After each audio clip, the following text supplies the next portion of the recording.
So, how do you attract an audience online?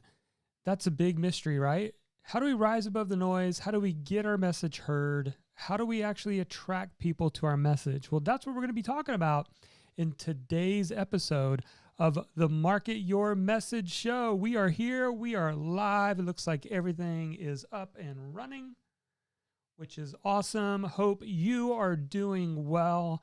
I'm just glad to be able to broadcast to you. It's a little bit funny. I live in Florida and it's been like 86 degrees, but here's the kind of weird, funny thing. The last 2 days, we've been primarily without internet, and a lot of cell phone coverage has been kind of spotty too. And I don't know why. I'm like, in our area. I'm in a metropolitan area in Florida. It's 86 degrees out, but for some reason, we've been down. And I know for a lot of people, they're just recovering from a lot of the snow and a lot of the ice that's been happening over in Texas. And it looks like things are starting to get better. But yeah, so I'm just glad to be here broadcasting with all of you. I didn't know if I was going to have to cancel this week's live show. But if you're here, this is your first time catching us live, just put the word new into the chat, whatever you're watching us from. We're broadcasting over on Facebook, Twitter, YouTube. So I know we've got people that are watching from multiple locations. So just let me know that you're here. Put your first name where you're watching from. And also, if you're new, put in the word new. So I see we got Diane's here. She says, hey, Jonathan, first time I've been able to join this broadcast live. Awesome. Glad you're here, Diane. Phil's here. He's a regular. Phil's here from Richmond, Virginia. Excited to be here. Excited you are here today, Phil, to cover this topic and so many more of you. I'm glad that you're here. So what are you going to discover today if you hang around with us for the next few minutes? Well, here's what you're going to discover. You're going to discover what J.R.R. Tolkien and C.S. Lewis has to do with attracting an audience. Why admitting your failures is actually your superpower.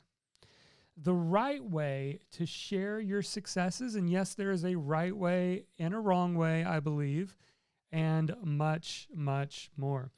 And by the way, we're going to be talking today. I'm going to actually be reading a couple of select portions out of my new book, Your Message Matters. And do you have a copy yet? We are still sending out free copies. All we ask is that you cover shipping and handling. If you're in the U.S., it's just $7.95. We will ship out the book to you, and you can get a free copy. Of course, it's available in bookstores everywhere, Amazon for around $17, but you can get it for a lot less. And here's how. Just go to marketyourmessage.com/free book. marketyourmessage.com/free book. We still have some copies available. I purchased a couple thousand books from the publisher, and we are sending them out to anybody who wants one. We just ask that you pay for the shipping. And of course, here are some people who got excited about their book and they're showing it off in a selfie. It's been a lot of fun. All right, so everybody, I'm glad that you're here. If you're new and this is your first time, what we do here is every single Wednesday at 1 p.m. Eastern, I deliver brand new training on how to take your message.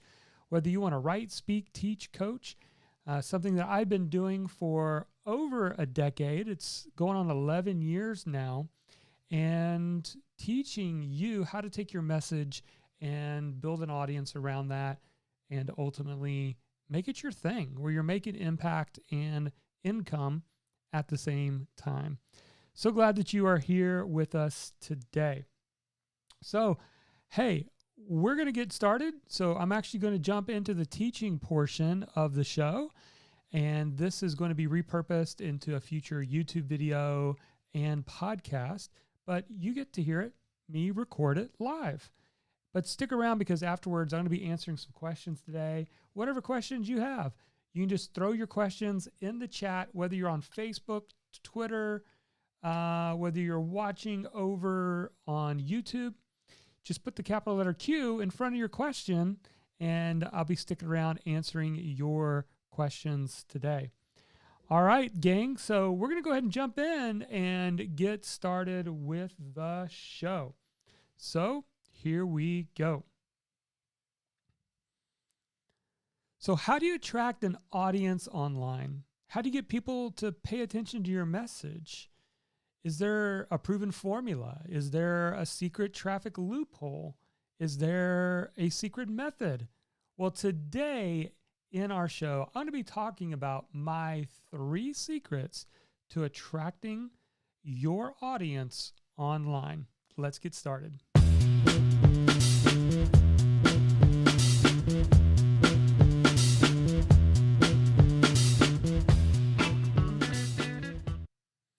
Hey, messengers, welcome to the Market Your Message show. I'm your host, Jonathan Milligan, and I'm the author of the book, Your Message Matters, How to Rise Above the Noise and Get Paid for What You Know. And today, I want to talk to you about an important topic that I get asked a lot, and that is, how do you attract an audience online? I want to share with you 3 secrets, and I think you'll be surprised that these 3 secrets are kind of counterintuitive. They're probably the opposite of what you would be expecting. You're not going to get any get-rich-quick scheme here. There is no secret traffic loophole that you can tap into. There is no proven viral formula for TikTok or any other platform out there. We're just going to get to the cold, hard facts.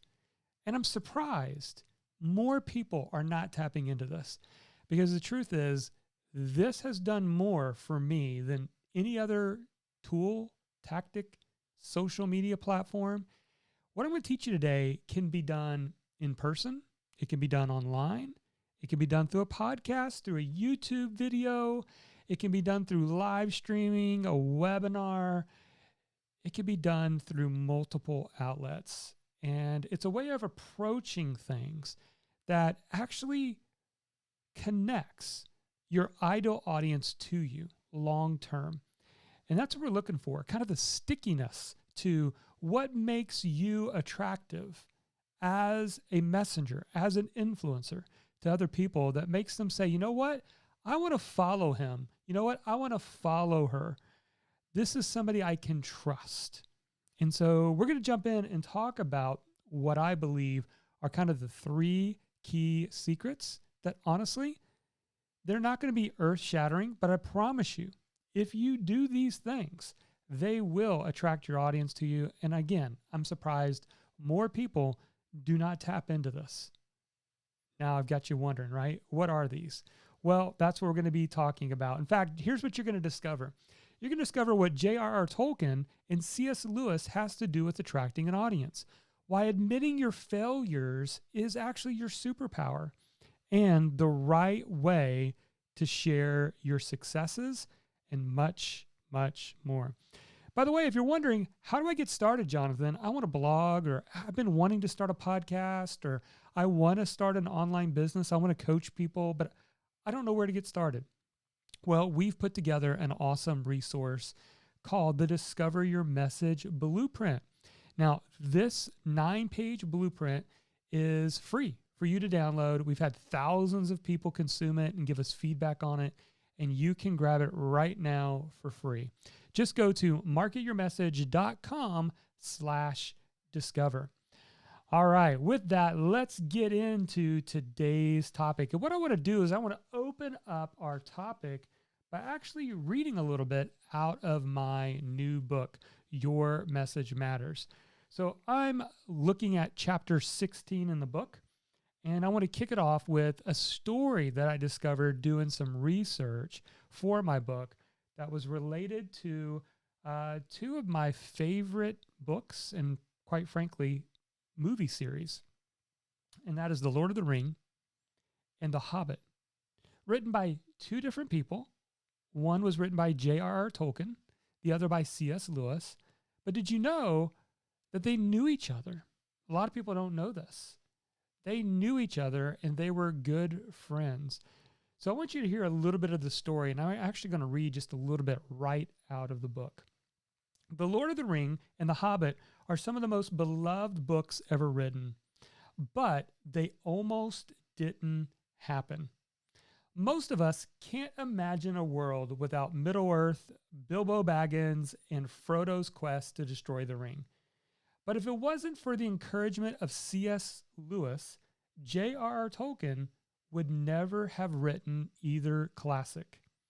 In 1926, a year after Tolkien began teaching at Oxford University, he met C.S. Lewis at a faculty meeting. 4 years later, they formed a small writing group known as the Inklings. The group met on Monday mornings to share poetry with one another. Eventually, the group expanded to 19 individuals, and it covered all forms of writing. The meetings moved from Monday mornings to Thursday nights. Lewis was known to produce a pot of very strong tea as the men settled in and lit their pipes. "Well, who has something to read us?" Lewis would say to get things started. Someone always did. On they would go, late into the night, reading aloud their stories, offering advice, and encouraging one another.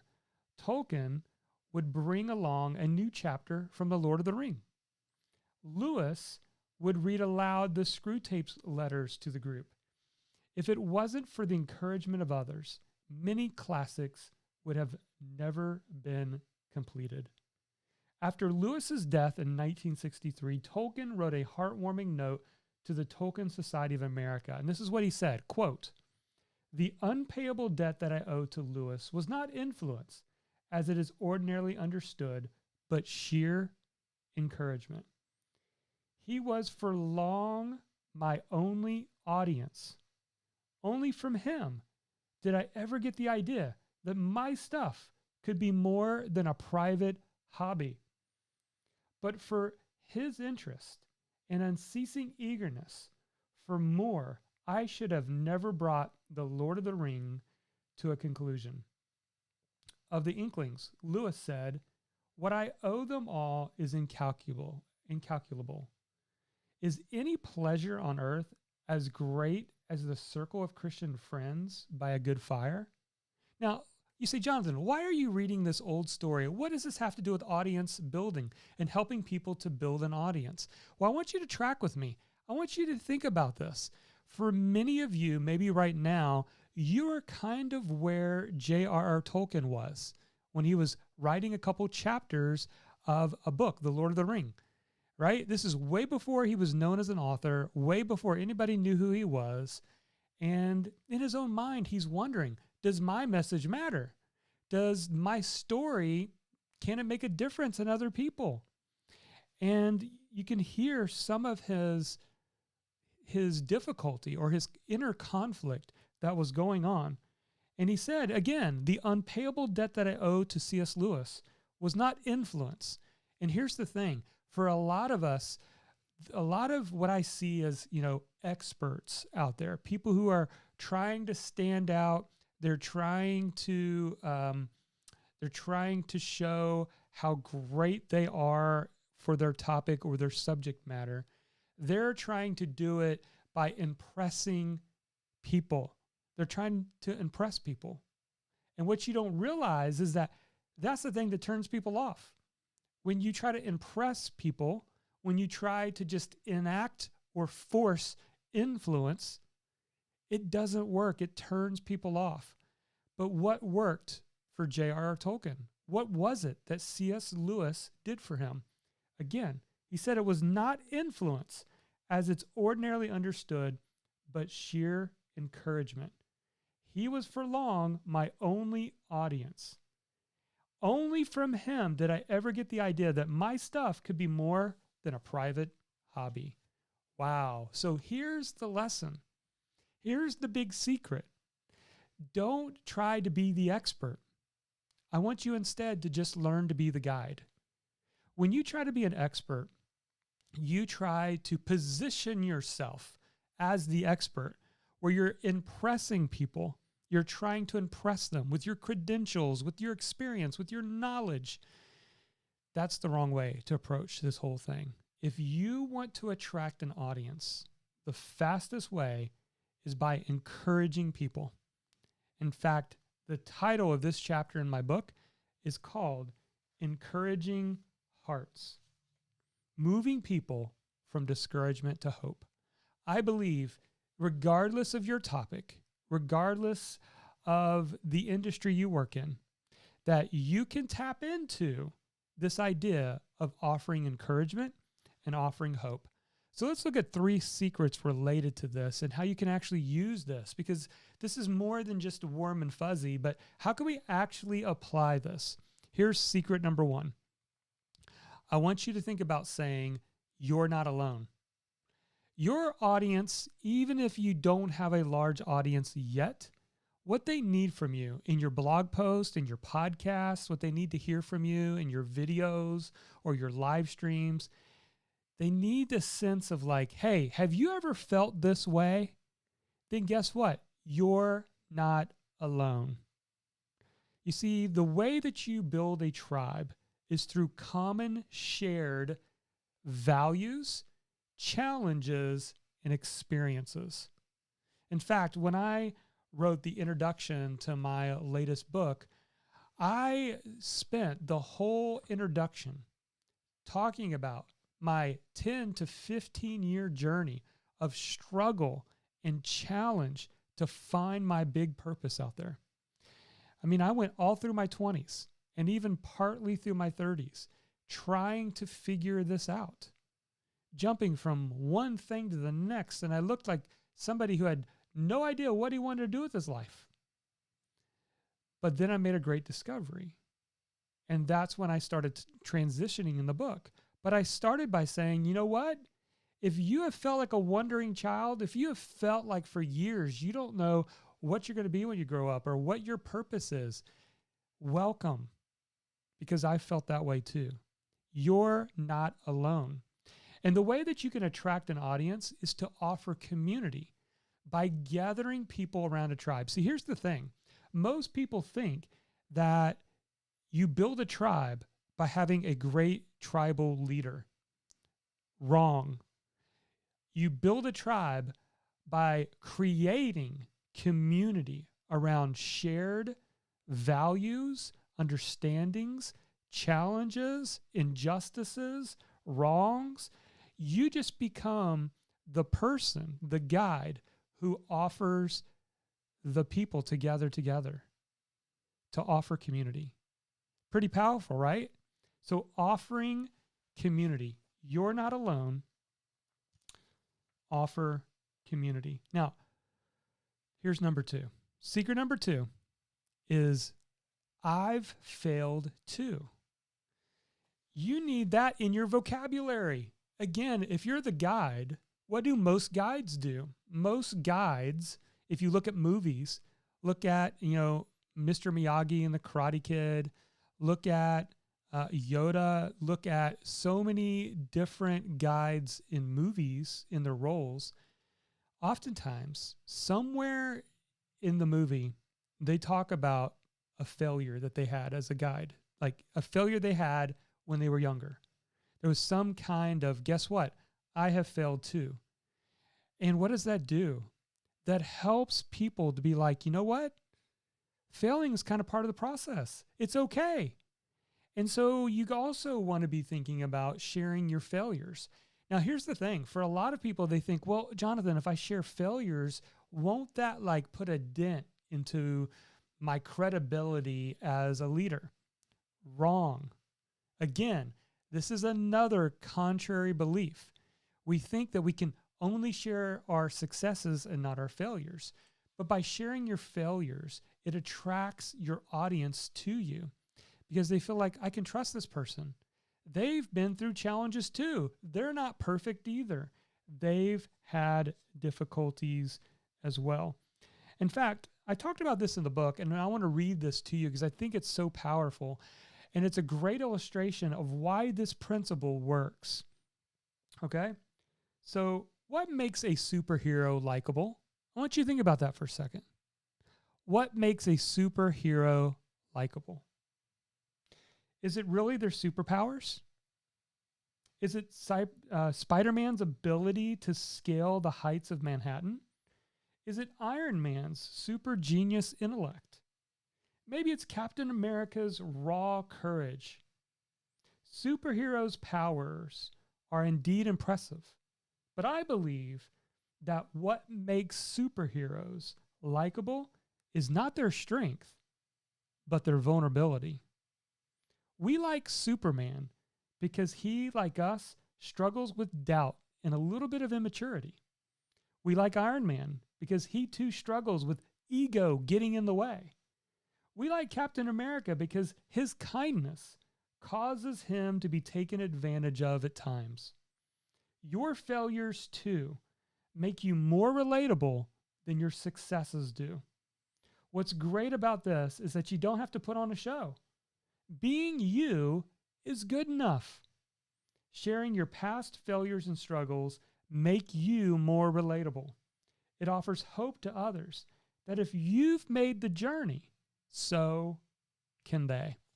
So if you've been afraid of sharing failures or sharing mistakes, I want you to know it's actually the thing that's going to draw people to you. They're going to be more attracted to you because they're going to say, you know what? I trust this person. This person had failures and came on the other side. I can get benefits of following this person as well. So that's secret number 2. Again, secret 1, you're not alone. Offer community. Secret number 2, I've failed too. That's admitting failures. And then we can get to sharing number 3 and secret 3. Change is possible. That's when you share successes the right way. Now, I cover this on page 230 in the book, but it says, while admitting failures plays a part in connecting with your audience, it's not the complete story.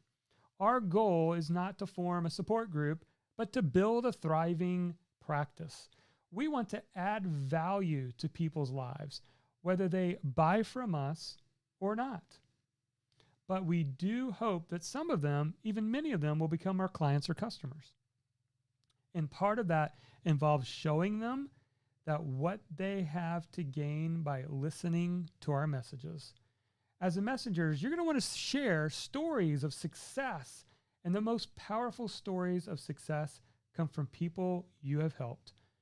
While it's okay to share your own story of change and success, you shouldn't be at the center of attention. Remember, you're not the hero, you're just the guide. And so there you go. And I want you to think about this because I learned this principle years ago. Actually, I was at a sales conference way back in 2003. And someone from stage shared what he called the feel, felt, found principle. Have you heard of it? Feel, felt, found. What does it mean? It means, hey, I feel what you're saying. I have felt the same way. And here's what I found. Well, if we take those principles to be true, it doesn't have to be in a sales environment. It can be in an audience attraction environment. Let's think about our 3 secrets. So I feel the same way, right? Feel, felt, found, right? I feel you. That's us saying, hey, you're not alone. And offer community to the people who feel the struggles, the challenges, the difficulties. Felt, I have felt the same way. That's the, hey, I've failed too in admitting your failures. But here is what I've found. And that is the change is possible. And that's when you share your successes. So now you have a powerful audience attraction formula that you can use. Whether you are writing blog posts, writing a book, you're producing podcasts, videos, and all of your messaging and your emails, you need to be sharing these 3 tips, these 3 secrets. Use them. and to begin attracting an audience. And your audience will stick around and they will follow you because they feel like, you know what? That person understands me. That person gets me. That person is so encouraging to be around. That person's not perfect. They've failed too. But you know what? They have gotten some successes too. And they show me how to get success from my failure as well. So there you go. Those are the powerful audience attraction principles that I think most people are not using online, and now you have them. So again, if you're like, Jonathan, I don't know where to start, then here's the best place to start. Go to marketyourmessage.com/discover and grab our 9-page PDF blueprint on how to discover your message.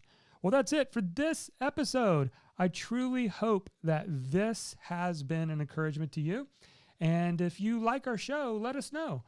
Maybe share, like, subscribe, rate our show, or just share it with other people. That would be great as well. And also, what topics would you like for me to cover in future episodes? Let me know. But until then, never forget, your message matters. All right. So there you go. That is the episode that will be turning into a podcast and a YouTube video later and a blog post. But I want to pop in and just answer some of your questions. So gang, what questions do you have today? Maybe you have a takeaway from what I just shared. Is this something you can start using? Like I said, I believe this is like, there's some superpowers in what I just said that most people never do. If you encourage somebody, you grab a hold of their heart. And when you grab a hold of someone's heart, they'll let you take them anywhere. That's a powerful, powerful principle. So let me say that again. All right. If you can grab a hold of someone's heart, you can take them anywhere. And we do that by offering encouragement. We encourage them. Like I mentioned before, you go through this idea of feel, felt, found. I know how you feel. Hey, you always hear me say, hey, you're in the right place, right? If you've ever been frustrated trying to set up a blog, you're in the right place. If you struggle with technology on an ongoing basis, welcome to the club. You're in the right place. Offer community. But then there's the felt part of it, right? I felt the same way. Listen, here's a disaster I had. Here's a challenge and difficulty I've had. And by the way, here's the good news. Change is possible. I've been able to rise from those challenges and have some success, and you can as well. Awesome. All right, guys, what questions do you have? Just put capital letter Q. I see some feedback coming in. Wade over on YouTube says, bravo, that was awesome. Thanks, Jonathan. You're welcome, Wade. Wade and I were trying to do a Instagram live, but it was a disaster. Like I said earlier, if you guys missed it, we've had like no internet the last 2 days. I woke up this morning to internet, and I started the show going, who knows? Like yesterday I had internet, and then that like at 1:30, boom, it was gone. But we are back up and running now. Daniel says, this is great, Jonathan. Says, this is great, Jonathan. Thank you. You're welcome. Phil says, another awesome episode. I know I'm in the right place. Awesome, Phil. Appreciate that. Diane says, thank you. Yes, Danielle, you got it. Make it relatable. And it's not about being perfect. See, we have this idea that as experts or subject matter experts, that we have to know everything, that we have to always have all the answers, and that we have to like not show any failures in order for people to find us credible. Wrong. Again, and my son, he is 16 years old, and since he was about 13 years old, he became fascinated with story. He was even reading Joseph Campbell's book, which like people get assigned the book in college called A Hero with a Thousand Faces. It is a heady book, and I remember him reading it. And he's always been fascinated with story, characters, and character development through a story. And he told me one day, he said, Jonathan, he said, Dad. He's not calling me by my first name yet. He said, Dad, have you ever wondered why people love Marvel characters, but not so much like the DC comic characters? Like, interesting. So like DC comic, you're looking at Batman, right? Some of those X-Men characters. And like, I don't know the answer to that, but you're right. Like, I'm more attracted to Spider-Man. I'm more attracted to Captain America and Iron Man. I said, give me a clue. Like, tell me why. He said, because the DC characters, a lot of them, they don't have any personality. There's no personality. And a lot of the personality gets developed when you see like a weakness, when there is a vulnerability, when there is obvious character flaws. Like, wow, fascinating. And so I find that fascinating, interesting. I don't know if you do too, but like just being yourself is your superpower. Sharing when you failed, sharing when things messed up, relating to people's challenges are incredibly powerful. Awesome. Here's a question from Phil, and hey, it's fine if it's off topic. You guys can ask me any question you want. I'm here live for a few minutes, so if you guys have questions, let me know. And by the way, if you have a takeaway, just put a capital letter T in front of your statement, because we've got comments coming in from different places. It helps it to stand out in the chat. But Phil's question, get back to that. Off topic, but who do you use for your domain names? Specifically, I have run into issues with custom domain setup for email in Kajabi, and it appears that GoDaddy has issues with it.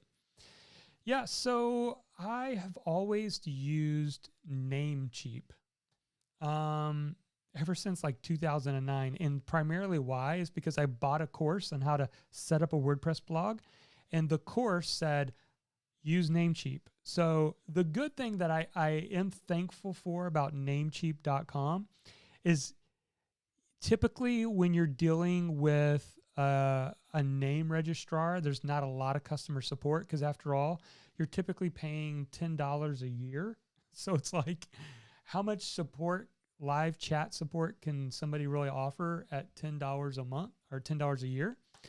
But Namecheap, their live chat is amazing. I can't tell you how many times that I have popped into their live chat, and their live chat is not customer service people. It's tech support. I mean, literally, they have logged into my account with my permission, of course, and fixed things that I quite frankly didn't know how to fix. And their technical support's amazing. So it's Namecheap.com. That's what I like to use.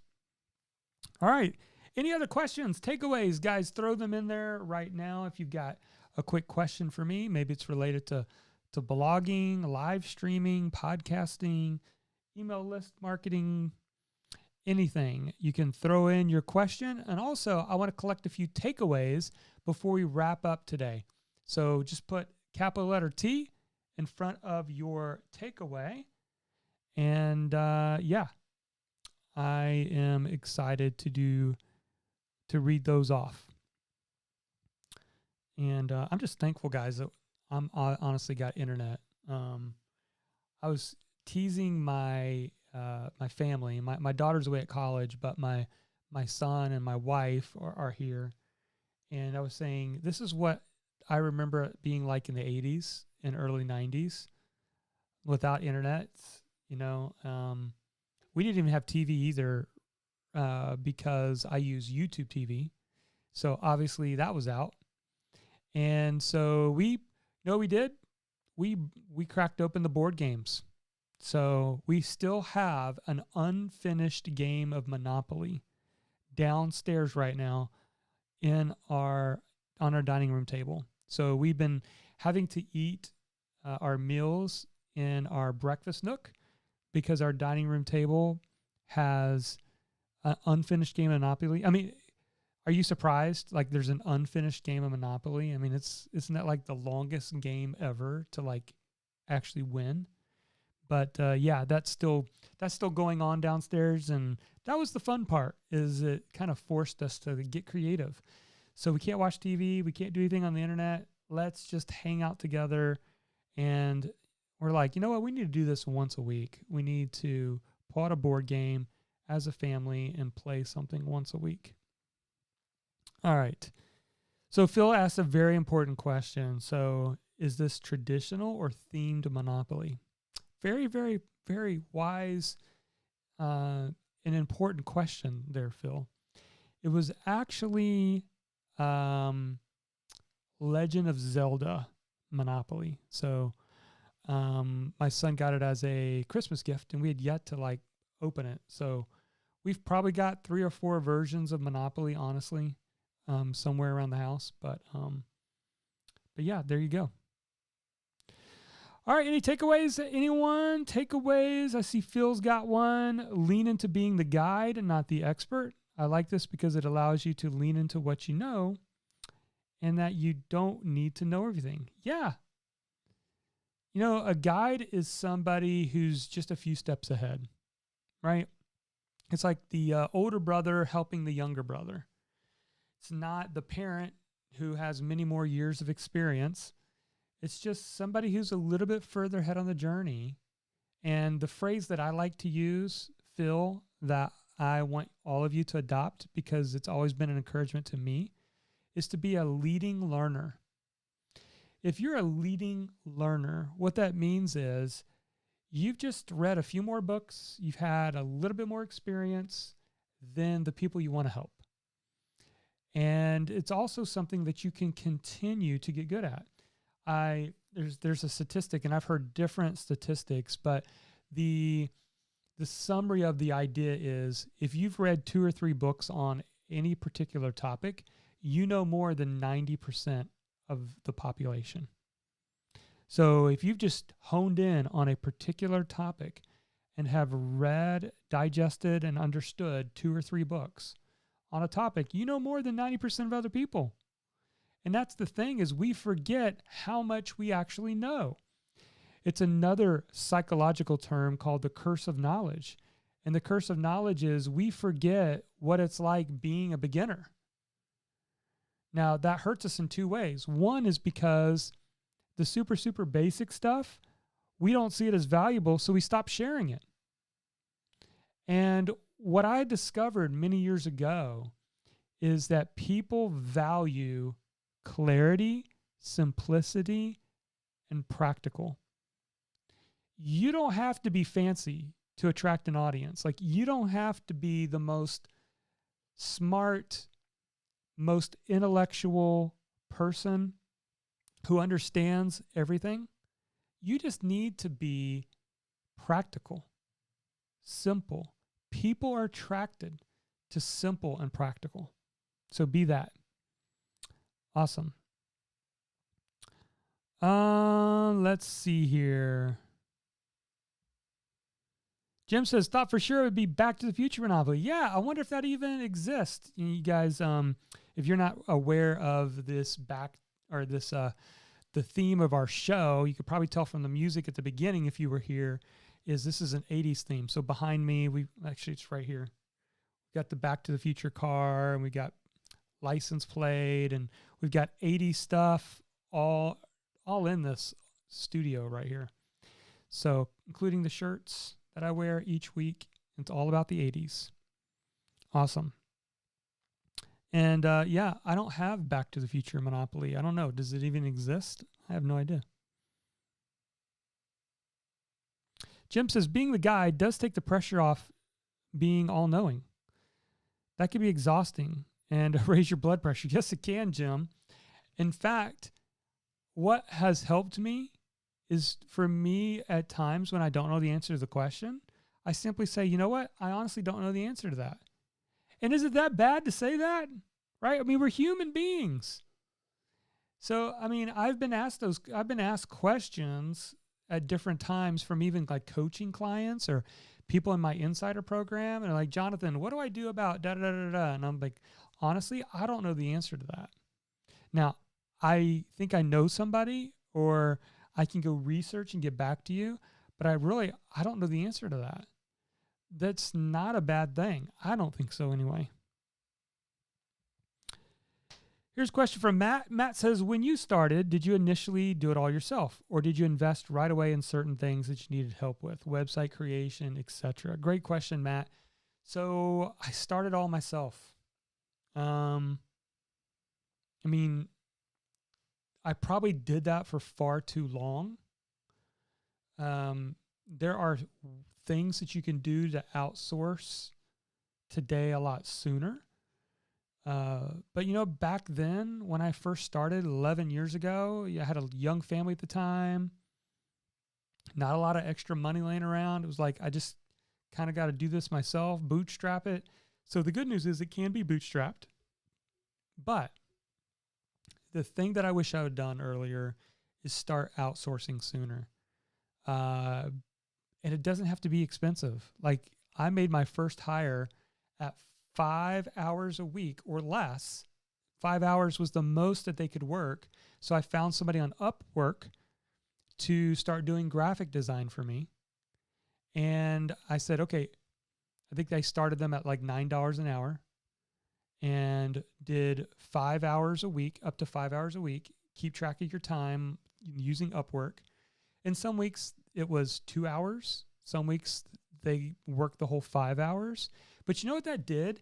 That gave me 5 hours back of my time.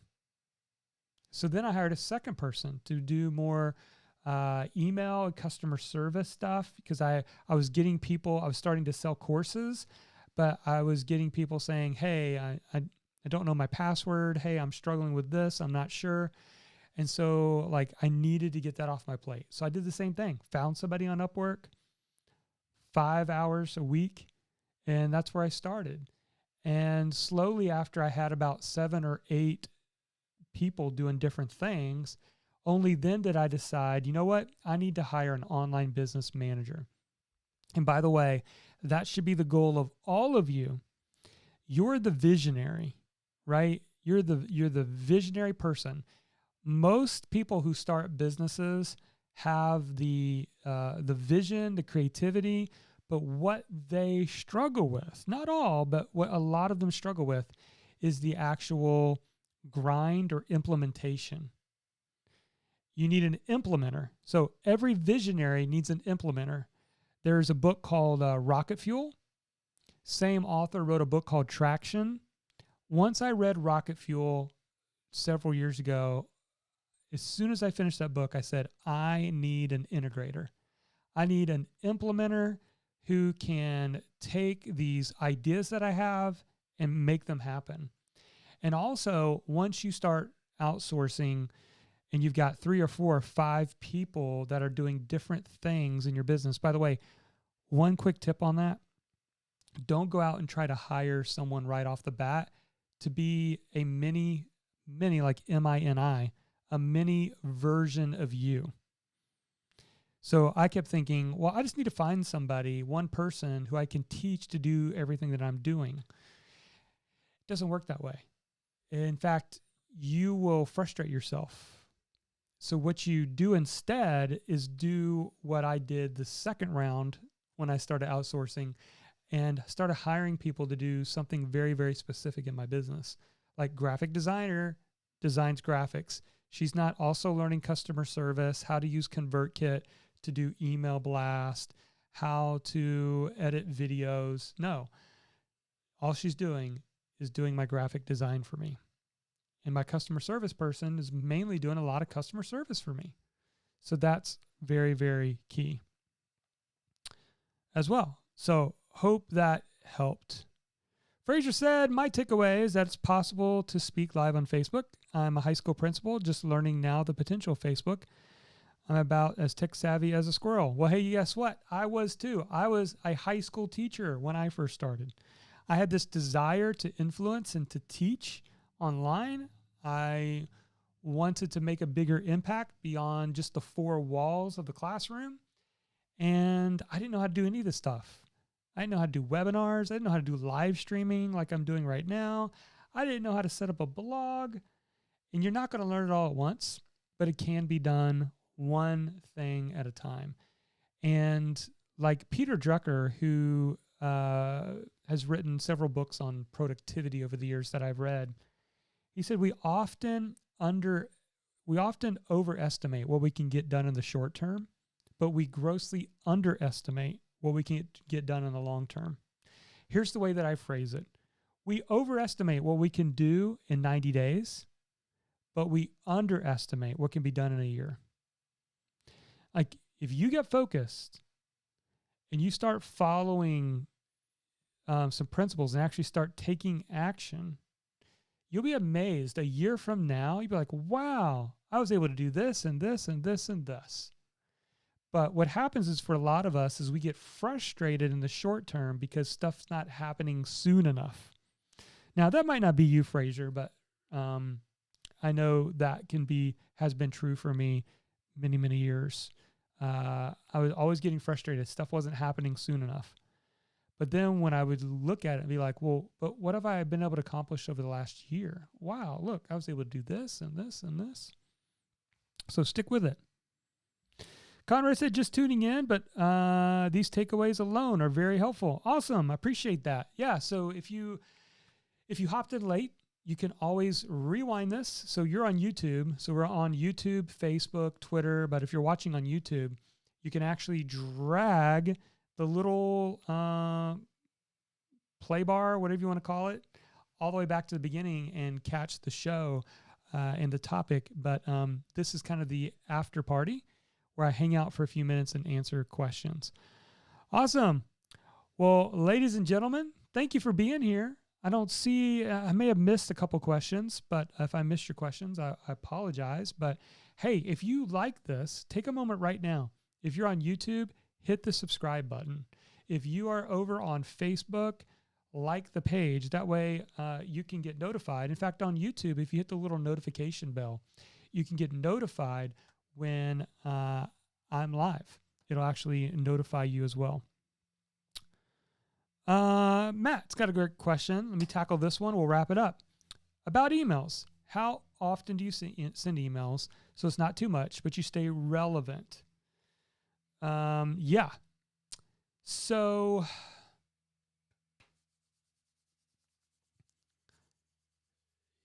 this always has a double-edged sword. And my answer is, Matt, it depends. So, and here's why. Because I think it's really hard to build a relationship if you're reaching out once a month or once a week. People just aren't paying attention. And if your emails have value in them, and I recommend that they always have some value. Maybe it's joining you for a live stream show. Like the email I sent out not too long ago is about, hey, I don't have anything to sell here. Just come hang out and learn. That's what the goal of this is.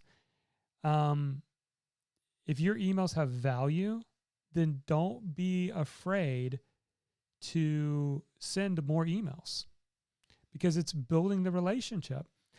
And, I used to get really, really concerned about unsubscribes until my email list grew. And then I realized every time I send an email out, I get unsubscribes. I mean, I could say, hey, I'm giving away. I remember I sent an email during our Christmas giveaway. And I said, hey, we're giving away over $5,000 in prizes. I mean, we sent books and t-shirts, gave away free courses, like $5,000 worth, and sent the email out and probably had, 20 unsubscribes from that email. I'm not even asking to sell anything. I'm just giving stuff away, right? So it used to bother me, but now I see it as, you know what? They weren't my audience. Because if they were my audience and I'm adding value, they're going to want to stick around. And so it's a good thing if people unsubscribe. So I know I'm bouncing around a little bit here, Matt, but I like to think at least 3 times a week. I tend to go probably 3 to 5 times a week. I tend to send a little bit more twice a year when I am doing like my flagship product. I'm a little bit heavier on email. Now, here's the double-edged sword. Every time you send another email, you get sales. You get people to pay attention, people buy, right? So there's that side of you're helping people make a decision. But then I also always back down after I'm a little bit heavier on email and try to do more nurturing, giving value, not really selling. So my idea behind that was, and it took me a while to get there, is if people are interested in your flagship product, they're not your customer. The goal here is not to have the biggest email list, it's to have the most engaged email list. That's the goal. And, we can sometimes value our worth by the size of our email list. But the truth is, if I go down to my local bank and say, well, I've got 110,000 subscribers, they're going to be like, I don't care. Well, but I've got 25,000 Facebook likes. So you can't cash those in, right? So the important thing is sending value, time, regular emails, because it's also you showing up regularly in their inbox is also showing this value of consistency. There's that consistency factor of just continuing to serve and show up that gets people's attention. Also, on the sales side of things, people need to hear things 6 or 7 times before they say yes. So again, I know it's a double-edged sword because I've been there before where I'm like, I don't want to send out an email.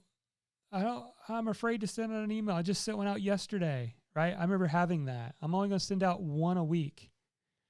But what happens is you don't nurture a relationship. If I only talk to my wife once a week, we wouldn't have that good of a relationship. We need to communicate and talk daily. All right. Phil says, who's the originator of the 1,000 True Fans concept? That is Kevin Kelly. So he wrote the blog post, I think back in 2007, about this concept of attracting your 1,000 true fans. And the formula he gave is if 1,000 people pay you $100 per year, you have a 6-figure business. And I think that surprised a lot of people. Like they didn't realize, well, wow, that's while that's not going to happen tomorrow, that's a lot more doable than I thought. So awesome. And Jim says, thanks again for that Christmas prize. Yeah, Jim, you're welcome. You were a part of that. Awesome. Okay, everybody. Hey, thank you for being here. Again, every Wednesday, 1 p.m. Eastern, we show up live to record another live version. We're going to be using the content portion to become a future podcast. If you love podcasts, go subscribe to the podcast, and every single week we have our old episodes that we've previously recorded that are edited down to about 10 or 15 minutes. It doesn't have all the banter and the questions and stuff like that in it, but it can be a great way to grow in your knowledge and expertise. If you're into podcasting, just go look up Market Your Message Show, whatever podcast app that you use, and you can just binge listen to these episodes and building your knowledge about online business. But if not, we will see you again next Wednesday, 1 o'clock Eastern. Hope you have an awesome day. Thanks, everybody. We'll talk to you again soon. Bye-bye.